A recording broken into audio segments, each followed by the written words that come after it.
My name does not matter, or rather it helps nothing when standing before a gate that has never cared who I am. That night, the road hummed beneath a mist that felt like someone's breath rising from beneath the earth. I wasn't running away and I wasn't returning. I was simply moving, between two decisions, sliding like a thin blade through the crack of a door that refused to close. Far-off lamps glowed a sickly yellow, smearing the fog like memory, like dream. The house appeared after a bend, not the way houses usually appear. It didn't sit beside the road. It stood in the road, as if the road was only a ribbon tied around it. The iron gate, rusted but ajar, waited. No creak, no gravel crunch, only silence, thick enough to snap like a dry twig if I reached out. People speak of dead silence, but this silence was not dead.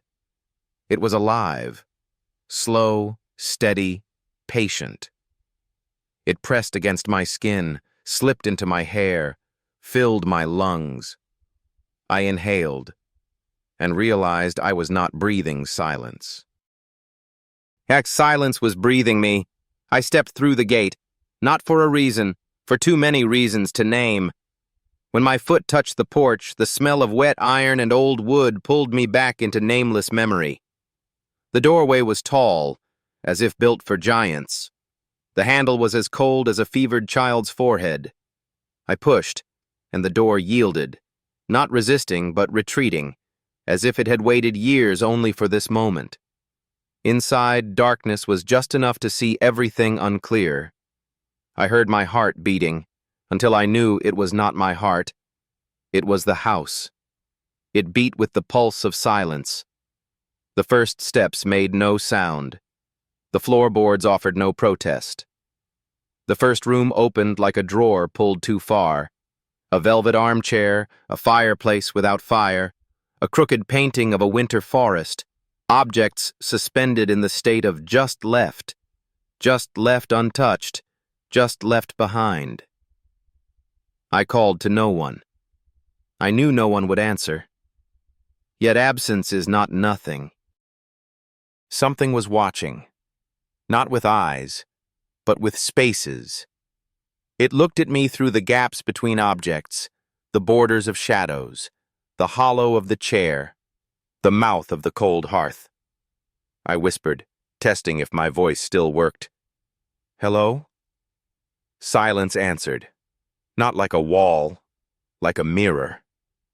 It gave me back to myself, too whole, too sharp. I moved down a corridor where wallpaper had faded to seafoam. On a low shelf lay a row of keys, each tied with frayed ribbons, hand-stitched with names. Parlor, study, attic, cellar, back door. Only one key bore no name, darker than the wood beneath it, as if swallowing light.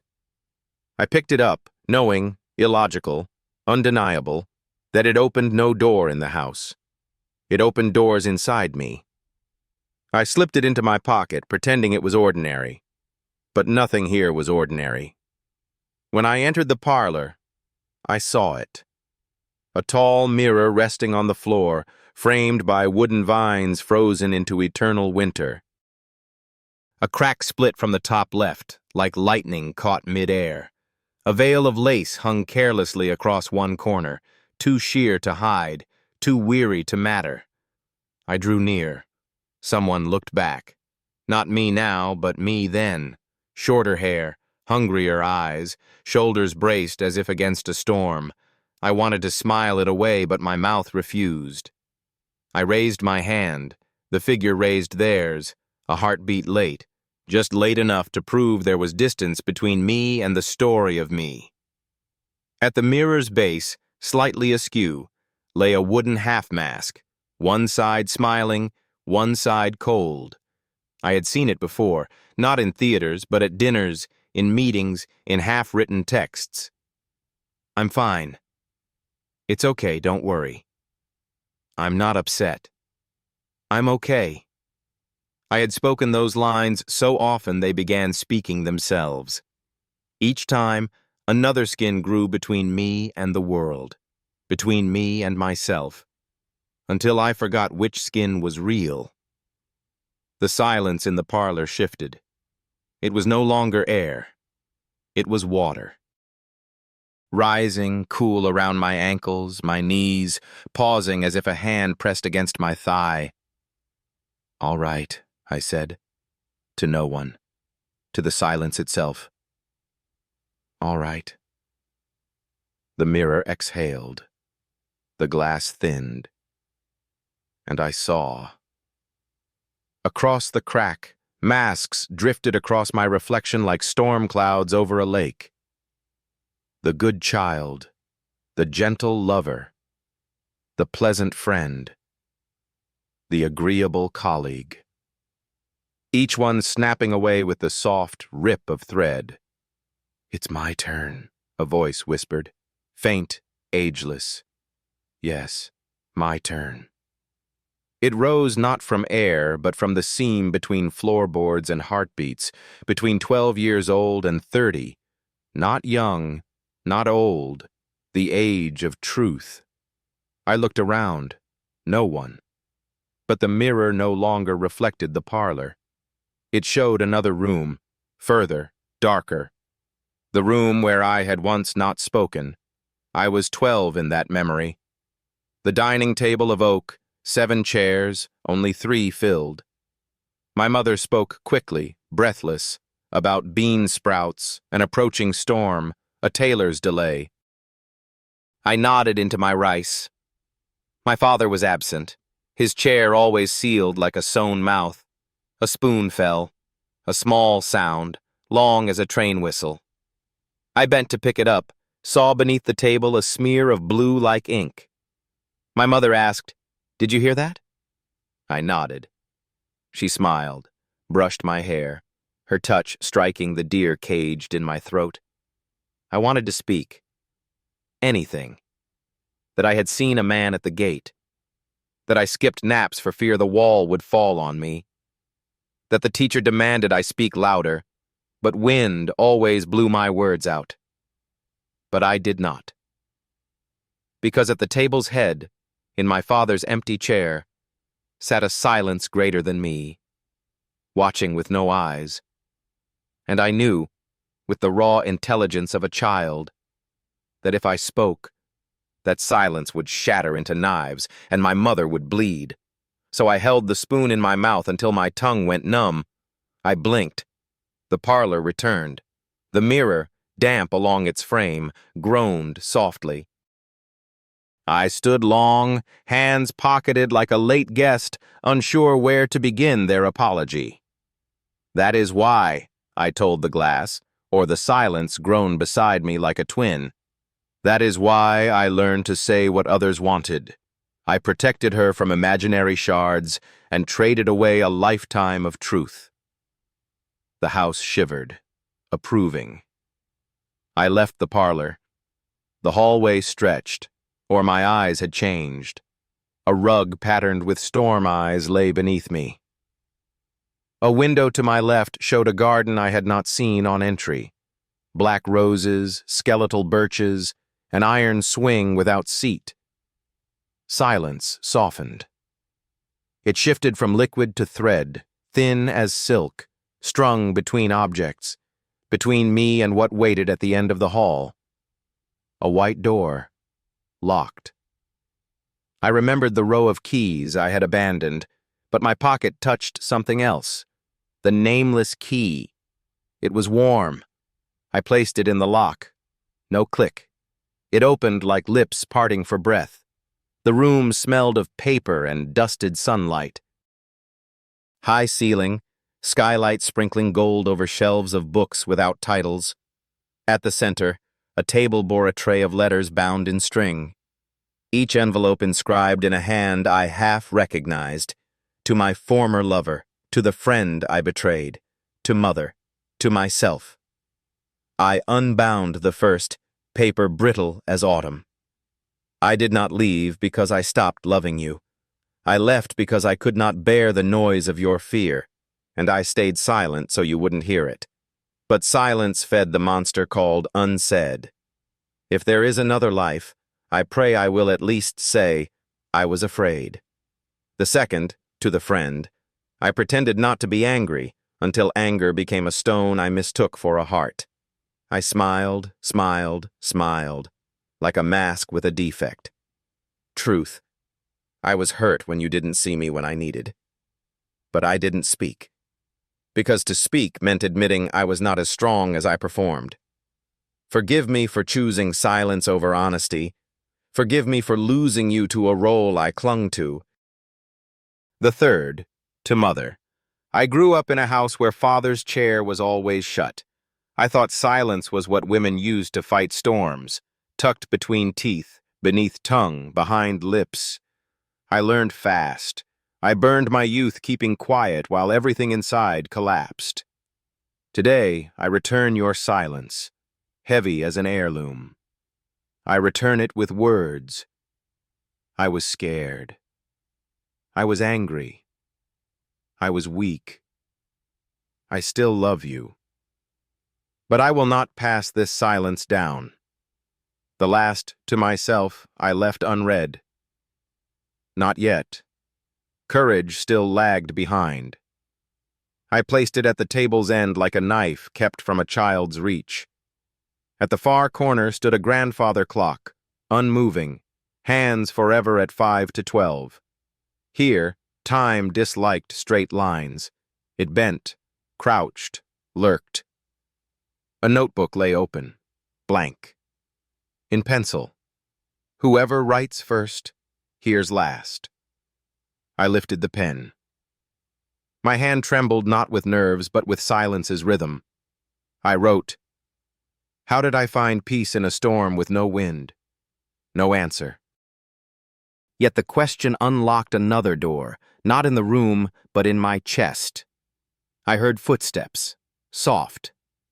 From the corridor, or from the unopened letter, or from a pair of shoes under the table that hadn't been there before.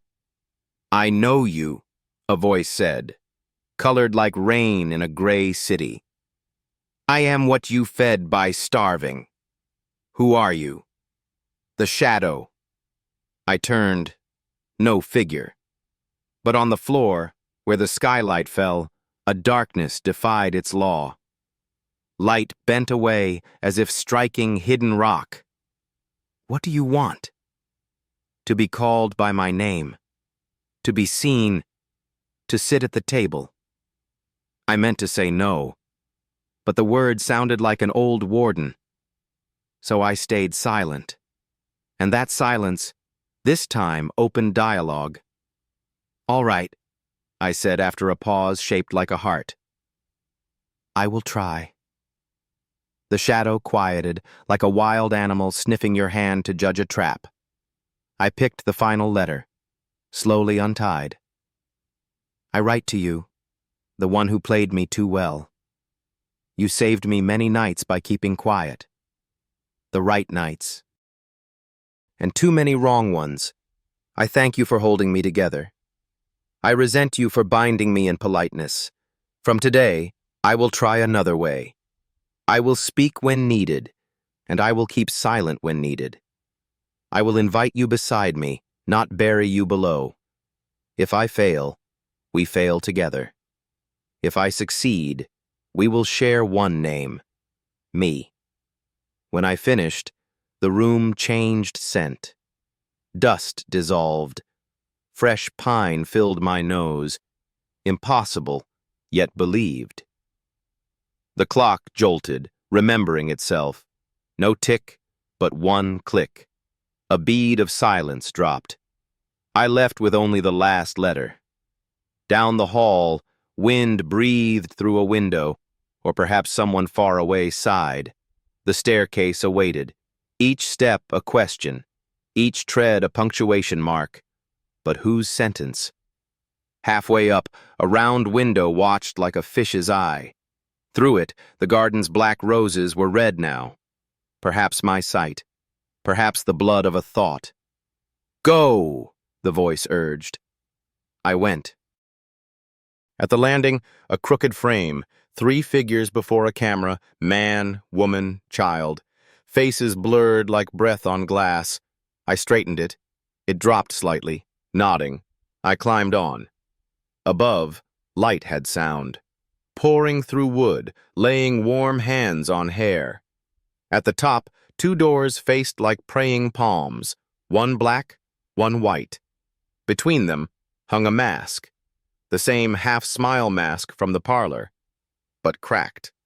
I listened to the heart of the house, slow, ceremonial. "Which first?" I asked. "The one you always avoid," said the voice. "That one first."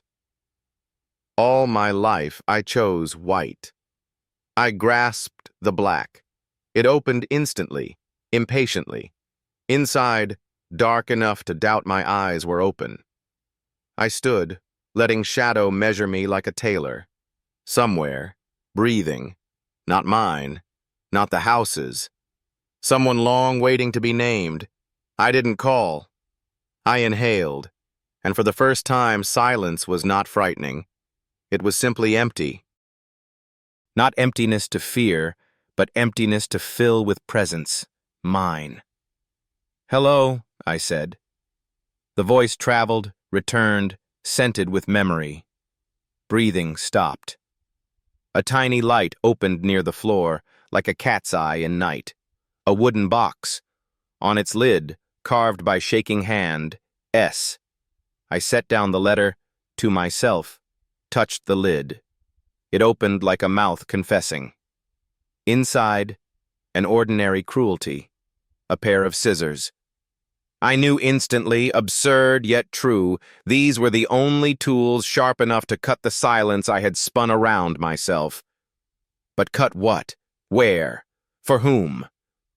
I lifted them, heavy as honesty.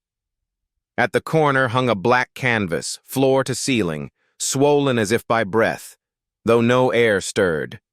Behind it, something waited. I knew its name as I knew my own. "Not today," I whispered. "Today I only need to know I could."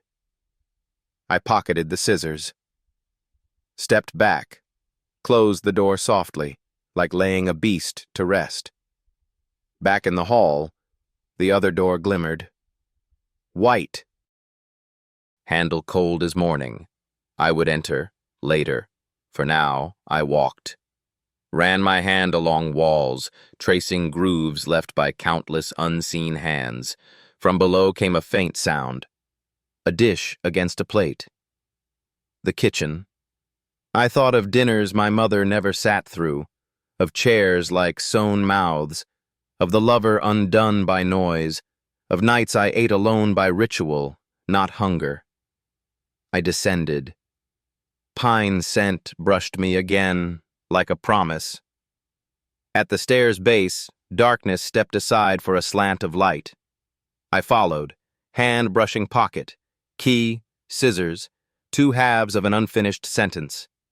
The kitchen door received my palm, and I knew, clear, clean, that from now on, every door would open not with key, not with scissors, but with courage to stand still when silence spoke.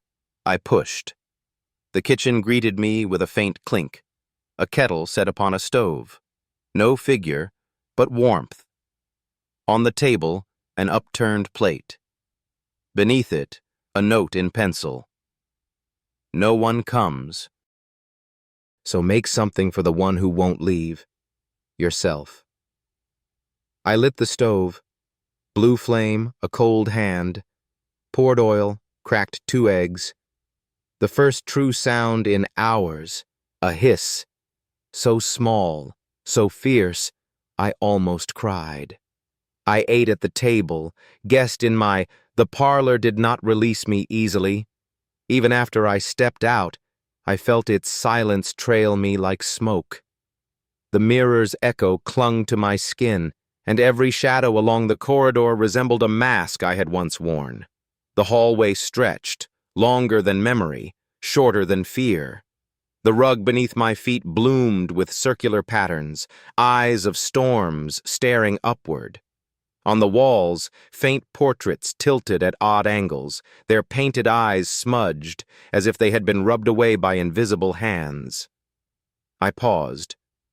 The silence here had changed again. Thinner now, thread-like, stretched between the doorknobs, the frames, the stair banisters. A web spun not by spiders, but by time. One wrong move and it might snap, or worse, it might sing. At the far end stood another mirror, not tall and grand like the one in the parlor, but narrow, body length, as if designed only to measure you, not to show you. Its glass shimmered faintly, as though it remembered being water. I approached, and I realized I was not alone. Shapes stirred inside the glass, not reflections, rolls. They pressed against the surface, waiting to be acknowledged. The first was the good child. Head bowed, hands folded, always nodding. Yes, mother. Yes, father. Always obedient, even when no command was given. That mask smelled of dust and chalkboards, of bruised knees hidden under long pants.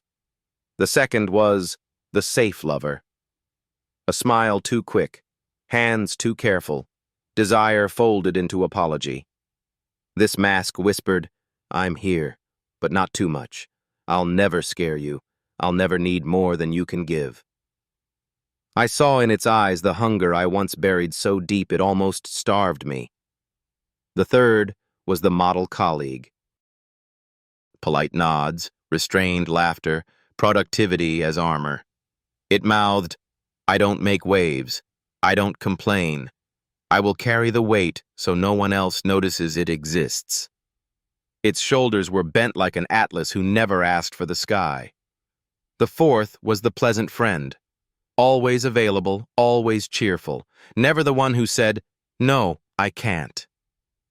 This mask smelled faintly of beer and late-night texts, of jokes cracked to cover loneliness. Each mask looked at me, each waited for recognition, and each weighed more heavily on my chest. The silence pressed closer. This time it was not water. It was cloth, thick velvet drawn over my face, muffling sound, blinding light. I struggled for breath, and then I remembered the scissors. They pulsed in my pocket as if aware of their calling. I drew them out. The metal gleamed dull, reflecting nothing.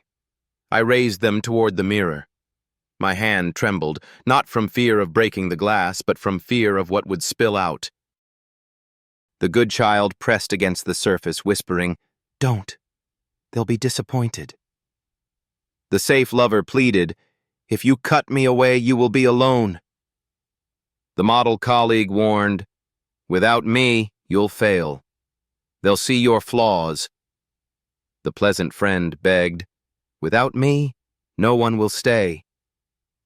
Their voices merged into a chorus, but it was not sound. It was silence, bending into words. The weight grew unbearable.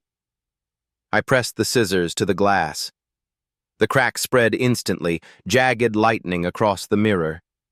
Masks screamed silently as shards slid apart, and from the fracture, a truth spilled like dark water. I had lived so long behind these masks that I had mistaken them for skin. The silence in the hall deepened. No longer cloth, no longer thread. Now it was air again, thin, breathable, but sharp as frost. Shards of the mirror lay on the rug, each fragment still reflecting one mask. I bent, lifted the shard that held the good child. It felt warm, too warm. I set it back quickly. Another shard showed the safe lover.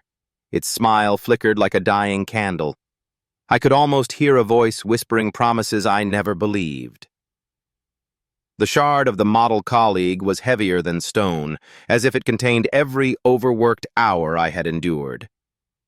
The shard of the pleasant friend smelled faintly of betrayal. I left them all on the floor. Only one shard reflected something else. Not a mask. A face. Mine. Without costume. Tired. Raw. But real. I pocketed that fragment. It cut my finger as I slid it in, and the sting was strangely relieving. As I rose, the silence exhaled. The web across the corridor dissolved, leaving space clear again. But the masks had not vanished. I felt them lingering, circling like moths in the rafters. They would not leave easily. They would wait for weakness, for fear, for the next time I reached for safety. Still, one truth had been earned. Masks can crack. I walked on. At the next corner, a staircase waited, its railing polished by countless unseen hands. It led upward, where a faint breath echoed, not mine, not the house's. The silence followed, softer now. Not enemy, not friend, something in between. A teacher. I began to climb. The staircase rose before me like a spine, each step a vertebra creaking under forgotten weight. The polished banister felt warm, too warm, as if 100 palms had clung to it in desperation. I placed my hand there anyway. The wood seemed to pulse faintly beneath my skin, as if it remembered everyone who had ever leaned on it. Halfway up, a round window broke the wall. It was no bigger than a face, a circle of glass thick with grime. I wiped it with my sleeve. Outside, the garden of black roses had changed again. Some of them burned faint red, as though their petals were made of embers. Their glow pulsed like hearts buried in the soil. I turned away. The air on the staircase had shifted. It no longer carried only silence. It carried a rhythm, a breath. Not mine, not the house's. It was the breath of someone waiting. Each step higher made it louder, a slow exhalation, patient and ancient. My chest tightened in answer, as though my lungs were no longer my own. At the landing, I stopped. A photograph hung crooked on the wall, a family of 3, blurred faces, bodies standing too stiff for comfort. Father, mother, child.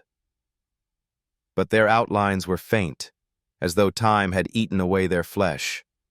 Only the father's chair at the table was clear, carved dark oak, polished to a mirror shine, the same chair that had haunted my childhood. I touched the frame. It sank half an inch, like a nod. The breath grew louder. It was not ahead, not behind. It was around. It wrapped my shoulders, filled the hollow beneath my ribs. It was a presence I had known long before this house, the silence of my father. Memory broke open without permission. I was small again, too small for the table. My legs swung without touching the floor. Mother placed food in front of me, rice steaming, vegetables too bitter. Her voice ran fast, a string of practicalities meant to stitch a hole she could not mend. Father's chair was empty, as always, but his silence was never absent. It sat heavier than flesh. It watched me with eyes I could not see. I remember a time I tried to ask, "Where is he?" The words made it halfway. My throat locked. Silence slipped in, smooth as oil, and clogged the sentence. My mother's hand tightened around her spoon. She smiled, quick and fragile, and said, "Eat before it gets cold." I obeyed. And in that moment I learned, some questions are punished not with answers, but with silence so thick it erases the question itself. On the staircase, I stumbled. My hand clenched the banister hard enough to hurt. The breath around me thickened, became a fog pressing at my ears. My own father's absence had followed me here all these years later, breathing down the back of my neck. "Why did you leave?" I whispered. The house inhaled. "Why didn't you speak?" The house exhaled. My voice cracked. "Why didn't you stay?" Silence answered. It did not explain, did not soothe. It only reflected my voice back until I realized I was not speaking to him. I was speaking to myself, to the wound carved by his silence. I sank down on the step. For a moment I wanted to weep, but no tears came, only breath. My breath. And that was when I noticed it. The other breath had stopped. The silence was whole again. But something new had entered me. An echo. I had taken his silence inside, and now it lived in me. And if I was not careful, I would pass it on. Like a disease. Like an inheritance. I stood again. Higher up, the stairs darkened. At the top, 2 doors still waited, black and white, their handles gleaming faintly. Between them, the half-mask still hung, crack widening slightly, a grin splitting where none should be. I touched the pocket where the scissors lay, heavy. I touched the other where the shard of mirror pressed against my thigh, sharp. I climbed. The silence shifted again. Not cloth, not water, not thread. Now it was breathless, expectant. At the top, I paused before the white door. I did not open it yet. My hand hovered above the knob, fingers tingling. The door seemed to lean toward me, listening. But from below, another sound stirred. A faint clink. Porcelain meeting porcelain. A dish set upon a table. The kitchen. I turned back down. The silence followed, softer, less suffocating now. It had shown me the breath of absence, and I had breathed it, but I had also survived it. When I reached the bottom, I knew the kitchen would not be empty. Or worse, it would be filled with everything unsaid. I pushed the door open. The kitchen door closed softly behind me, yet its silence lingered like the aftertaste of burnt bread. I carried it with me down the hallway until another door appeared, arched, wooden, carved with spirals that seemed to twist even as I stared. The nameless key in my pocket warmed, urging. When I turned it, the lock yielded without resistance. The door swung inward, and the scent of dust and old paper poured over me. A library. The ceiling rose impossibly high, vanishing into shadow. Shelves towered like trees, filled with books without titles, their spines blank, their pages yellowed. In the center stood a long oak table, its surface scattered with envelopes bound by fraying twine. A skylight above spilled a faint cone of gold, enough to illuminate what I was meant to see, the library of unsent letters. I approached the table. The envelopes bore inscriptions in a hand eerily familiar. To my first love, to the friend I betrayed, to mother, to myself. My throat tightened. These were not written by strangers. They belonged to me, or to the versions of me I had left behind. I picked up the first letter, addressed to my first love. The paper crumbled softly under my fingers. I unfolded it with care. I didn't leave because I stopped loving you. I left because your silence became louder than anything I could answer. I swallowed my fear so you wouldn't hear it, but the silence between us grew teeth. It devoured us both. If there is another life, I hope I will speak. Even if only to say, I was afraid. The words trembled in my hands. The silence of the room seemed to listen, leaning closer. I set it down and reached for the second. To the friend I betrayed. I pretended I wasn't angry. I smiled until my smile cracked like glass. The truth is, I was hurt when you didn't see me when I needed you. But I chose silence, because silence seemed easier than confession. In keeping it, I lost you. I am sorry, not for the anger, but for hiding it. I placed it aside. My hands shook more. The third, to Mother. I grew up in the echo of Father's chair. I thought silence was a shield you carried in your teeth, a weapon against storms. I learned quickly, too quickly. I wasted years holding silence like a torch in a cave, mistaking it for light. Today, I return it to you, heavy as an heirloom.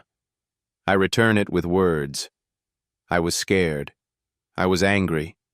I was weak. And I loved you. But I will not carry this silence forward. My chest ached. I could not yet reach for the last. To myself. That one waited at the end of the table like a knife glinting in candlelight. Instead, I wandered among the shelves. Some books hung half open, whispering as I passed. Their pages fluttered as if exhaling secrets. One volume slid free into my hands. Its cover bore no title, but inside were fragments, conversations unfinished, apologies rehearsed but unsent, confessions scrawled in margins, words that lived only in the imagination. Another book showed dreams I had never spoken, fantasies, ambitions, wild hungers, each line written in a hand too honest to show daylight. I returned the book to its place. My palms were sweating. The silence in the library had changed. It wasn't heavy, it was expectant, waiting for me to open the last letter. I returned to the table. The envelope sat there, plain, white, bearing no other name than "To myself." I touched it. The air thickened. My ears filled with rushing sound, though nothing moved. The shadow had followed me here. I could feel it crouched just beyond the skylight's glow. I broke the seal. The letter inside was short. You played me too well. You kept me safe by holding your tongue. Some nights you saved me. Some nights you destroyed me. I thank you. I resent you. From now on, I will speak when needed and stay silent when needed. But I will not confuse the two again. I will not bury you. Walk beside me. If I fail, we fail together. If I succeed, we share one name. Me. As the words left the page, the silence in the library sighed. Not oppressive, not suffocating, relieved, as though the walls themselves had been waiting centuries for me to finally read aloud what had always been written. Above, the clock chimed. Once. Only once. Yet in that single strike, I heard a whole history of unsaid things breaking loose. I folded the letter carefully, slipped it into my pocket with the shard of mirror and the scissors. They felt heavier together, like a trinity of truth. The silence thinned, and with it, the library faded. The shelves dissolved into shadow, the books into dust, the table into memory. Only the letters remained real, and the promise they carried, that silence could no longer be my master. I turned back toward the hallway. Somewhere deeper in the house, the floor creaked softly, like a voice clearing its throat. Another room awaited, another silence waiting to speak. The corridor narrowed, drawing me forward like a throat. The scent reached me before the door did. Smoke, charred bread, a ghost of onions left too long in a pan.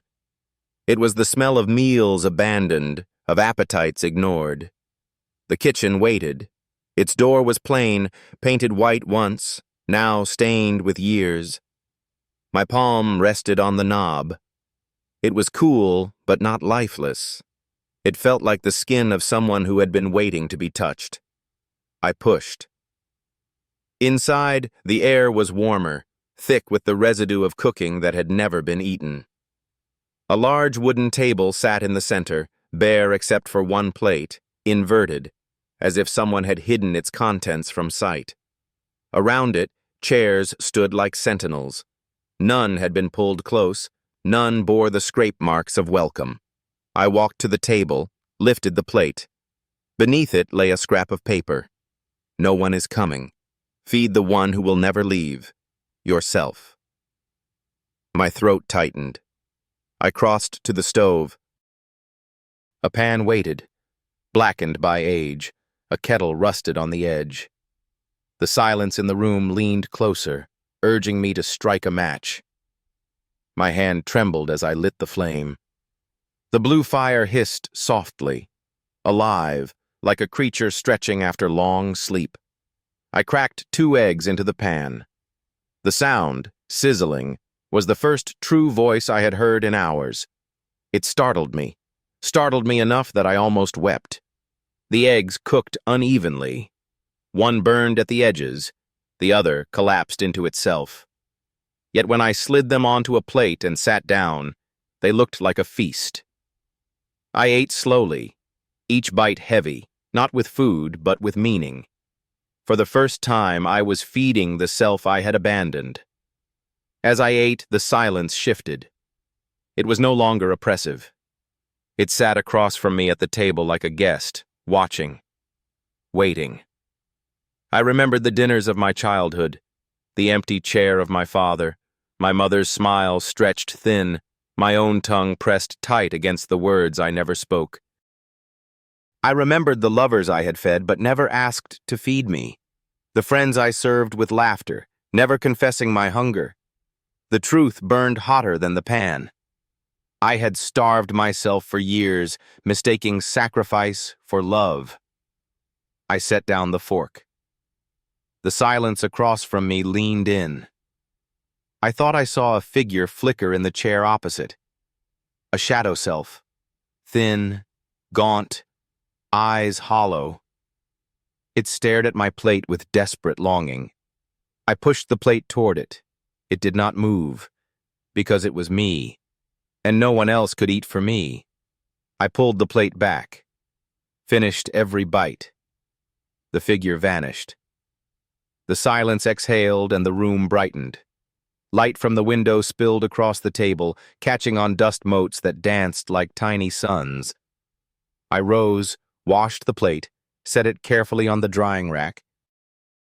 As the water drained, I looked into the basin and saw not my reflection, but the reflection of all the meals I had skipped, all the times I had denied myself, all the years I had served silence instead of sustenance. I whispered to the sink, "No more." The pipes groaned in answer, like an old throat clearing itself. I dried my hands, turned back toward the hallway. The scissors in my pocket felt lighter now, the mirror shard warmer, the letter softer against my chest. They no longer weighed like burdens, they carried the promise of change. Before leaving, I glanced once more at the table.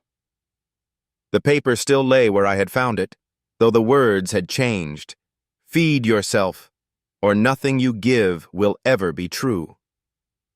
The silence sealed the message in me. I opened the door and stepped back into the hall. Ahead, the air grew colder. A draft whispered up from below.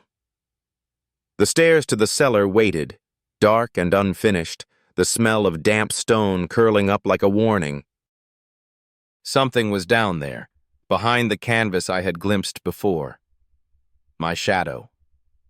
I gripped the scissors, felt the shard of glass cut slightly through fabric into my thigh. I did not flinch. I descended.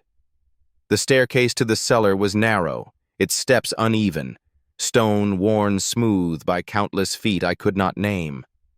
A draft crawled upward, damp with the scent of earth and mildew, carrying something sharper beneath, the faint tang of rust or blood, or both. I descended slowly. Each step felt heavier than the last, as though the air itself resisted my weight. The lantern above grew dimmer, until only the glow from the hallway remained. Soon even that was gone. Darkness swallowed everything. At the bottom, my hand found a switch. I pressed it. A single bulb buzzed to life, dangling from a cord, swinging faintly as if disturbed by breath. Its light was pale, unsteady, carving the cellar into fragments. Walls of rough stone, shelves lined with jars of indeterminate contents, a workbench scarred by years of use. And there, against the far wall, hung the canvas. It stretched from ceiling to floor, pinned taut like a curtain. Black, thick, quivering slightly as though something behind it shifted in sleep. The bulb's light refused to settle on it. The fabric absorbed everything, drank it whole. I approached. My scissors weighed in my pocket. The shard of mirror pressed sharply at my thigh. The silence here was different. Not thread, not cloth, not water, not breath. It was heartbeat. Slow, deliberate. Not mine. I reached out. My hand hovered over the canvas. A pulse thrummed through it, strong as a living chest. I jerked back, breath caught. "Who are you?" I whispered. The canvas shuddered. Not sound, but a ripple. The voice that answered came from everywhere at once. "I am you." The scissors grew hotter in my grip. My chest tightened. "No," I said, though my voice wavered. "You're what I denied." "Exactly." The canvas bulged outward. A hand-shaped outline pressed against it from the other side, fingers long, trembling. Another hand joined, then a face, featureless but unmistakably human. My stomach turned. I pulled the scissors free. The metal shook in my grip. The shadow pressed harder. Its mouth, just a slit of stretched fabric, opened. "I am your rage." The voice was thick, low. "I am your envy, your hunger, your lust. Every word you silenced, every cry you swallowed, every scream you buried. You left me here to rot in the dark, and now—" The bulb flickered.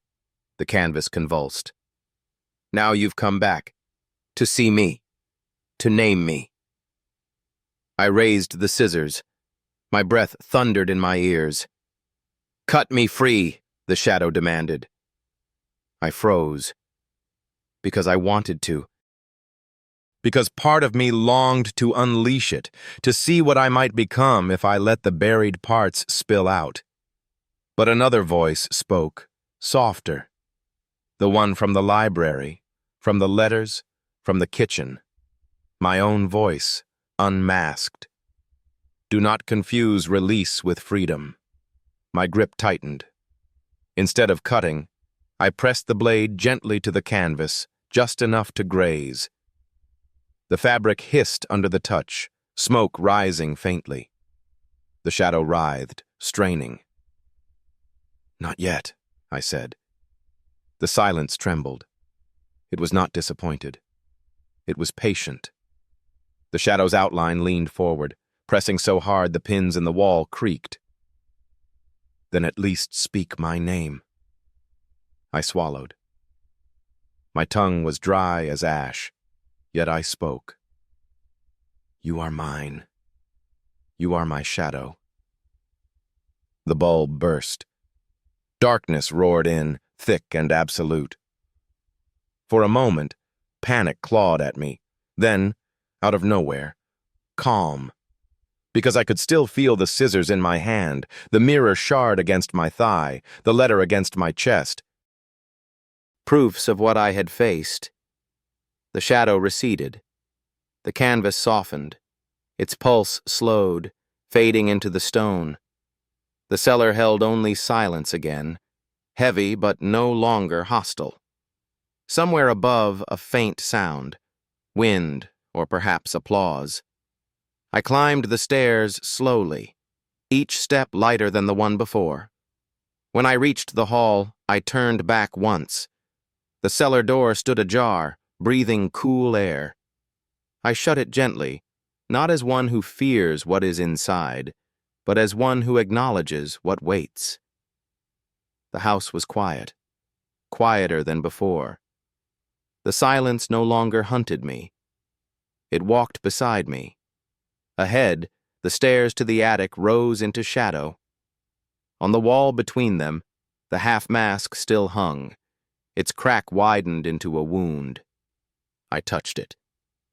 The wood crumbled slightly beneath my fingers, brittle at last. I let it fall. Only then did I look upward, toward the attic where my shadow and I would bargain our final terms. The stairs to the attic groaned as I ascended, as though warning me of the weight I carried. The air grew thinner, sharper, laced with dust and the faint scent of rain. At the top, a narrow door waited, its wood swollen with time. I pressed my shoulder against it until it gave way. The attic spread wide beneath the slanted roof, beams crossing overhead like ribs. Crates and trunks lined the walls, covered in sheets that shifted faintly, as though stirred by breath. A single window stood at the far end, its glass cracked, leaking a pale light from the moon beyond. And in the center, a ladder rose through an opening in the roof. Above it, the night waited. I climbed. Each rung creaked, each step an act of will. At the top, I pushed open the hatch. Cold air rushed in, bracing, electric. I pulled myself onto the rooftop. The city lay distant, its lights flickering like embers. Clouds drifted slow, heavy with unshed storms. The roof itself was slanted, tiles uneven, but I stood steady, because across from me, standing in the open air, was the shadow. It no longer hid behind canvas or glass. It stood tall, dark, its edges shifting as though it could not decide what shape to take. One moment it wore my father's absence, another, my mother's weary smile, another, the faces of lovers and friends, and finally, it wore my own. We faced each other in silence. "You've named me," the shadow said. Its voice was the wind, carrying echoes from every corner of my past. But naming is not enough. We must bargain. I swallowed. "What do you want?" "To live," it answered simply. "To breathe beside you, not beneath you. You kept me buried, and I fed in the dark. If you bury me again, I will rot, and I will poison you. But if you set me free without care, I will consume you." The truth of it struck me. I could not deny it. "So what is the bargain?" I asked. The shadow's form rippled, then stilled. "We walk together. You will not deny me when I speak. I will not seize you when you falter. We will share one body, one breath. You will not call me monster. I will not call you coward. We will call ourselves whole." The silence between us deepened, vast as the night sky. I felt the scissors in my pocket, the shard of mirror, the folded letter. Symbols of my journey. I drew them out one by one and laid them on the roof tiles. The shadow watched. "These are what I carried," I said. "The tools I thought I needed, the weapons, the protections. But maybe they are not for fighting you. Maybe they are reminders." The shadow bent, touched the scissors. They dissolved into mist. The mirror shard followed, shattering into light that rose like fireflies. The letter burned softly, its smoke curling into the air, spelling words I could no longer read. When the last trace vanished, the shadow stepped closer. Our faces nearly touched. Its eyes, if they could be called eyes, were endless, reflecting all I had feared, all I had hidden. "Do you accept me?" it asked. I closed my eyes. In the silence that followed, I felt everything. The anger I had swallowed, the envy I had denied, the hunger I had disowned, the love I had refused myself. I felt them not as enemies, but as parts. "Yes," I whispered. "I accept you." The shadow exhaled, and the wind across the rooftop changed. It no longer bit with cold. It wrapped me, steady, whole. When I opened my eyes, the shadow was gone, or rather, it was everywhere, woven into my skin, my breath, my bones. The rooftop stretched wide, suddenly less slanted, more solid. Above, the clouds parted slightly, showing stars that had waited all along. I stood alone, yet not alone. The bargain was made. The silence of the world had shifted. It no longer pressed against me from without. It lived within, no longer a void, but a voice. My voice. And in that moment, I knew. When morning came, I could walk back into the noise of the world without fear, because silence would walk with me, not against me. Dawn crept in quietly, not as a blaze, but as a soft gray light that slipped across the rooftop and into my eyes. The stars faded, one by one, like candles snuffed after a vigil. The house beneath me stirred, its beams settling, its silence shifting from night's density to morning's breath. I climbed down the ladder, back into the attic. The space seemed smaller now, its shadows less threatening, its covered crates simply wood and cloth.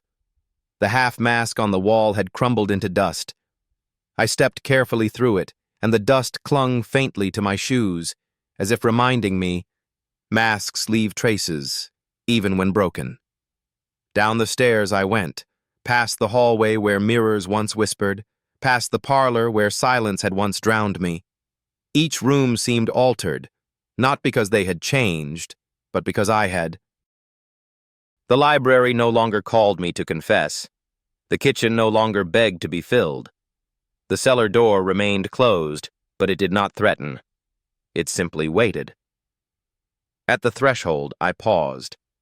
My hand rested on the doorknob, the same cold metal I had first touched when I entered. I expected resistance. Instead, the door opened easily, like a host satisfied that the guest had finally stayed long enough. Outside, the street lay in quiet fog. The roses in the garden glowed faint red, their color richer in the morning air. The swing creaked faintly in the breeze. The world looked the same, and yet it did not. Because I carried silence differently now, not as an enemy, not as a wound, but as a companion. I stepped onto the street. The fog folded around me, but did not smother. It guided. In the distance, a dog barked. A vendor's cart rattled. Life was waking. The noise of the world was returning.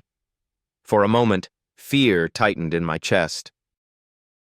The old instinct to put on a mask, to speak words I didn't mean, to hide my hunger. But the silence within me stirred, steady, calm. And I breathed. I realized then, silence had not been a prison. It had been a teacher. It had forced me to see what I buried, to name what I denied, to face what I feared. And in accepting it, I had accepted myself. The house behind me loomed faintly through the mist, its windows dark, its gate still ajar.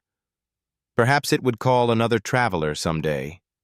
Perhaps it would wait centuries. That was no longer my concern. I had entered the house to escape. I left it to live. On the street, I turned toward the city. My footsteps echoed softly on the pavement.